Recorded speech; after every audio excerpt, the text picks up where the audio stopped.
My little brother got home from school and said, "Did you know Tic Tacs make pain go away?" I was confused. What?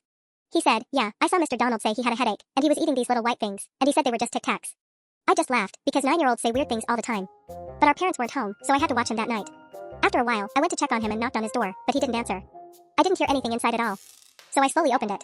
And when I looked in, I saw him face down on the floor in the middle of his room. His iPad was still playing a Minecraft video, but he was just laying there. I ran in and flipped him over, and my heart stopped. There was foam coming out of his mouth. And then I noticed the bottle of Advil next to him. The cap was off. And it all hit me. "Ethan, did you eat these?" He just groaned and said, "Mr. Donald said they were Tic Tacs." The Advil bottle was completely empty, and I knew it had been almost full. I grabbed my phone and called 911. They showed up, but they didn't look like they were in any rush at all. I kept thinking, shouldn't he be getting his stomach pumped? But they just looked at me weird. His skin was turning gray. When we got to the hospital, they wheeled him down the hall, but security stopped me. "Authorized personnel only, you need to wait, buddy."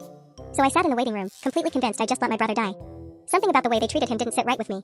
So I asked the lady at the desk, "Can I please go check on my brother?" She said, "Nope, authorized personnel only," and pointed at the sign like I was stupid. Then she said, "Just because your brother ate a bunch of candy doesn't mean he gets priority. We have actual injuries here." That's when I knew something was really wrong. I waited until she wasn't looking, and I made a run for the doors.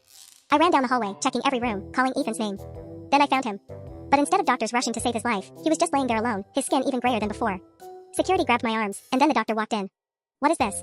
"Who are you?" I said, "My brother, look at him, his skin is gray, he needs a heart monitor right now, he's going into cardiac arrest." The doctor looked at me like I was being hysterical.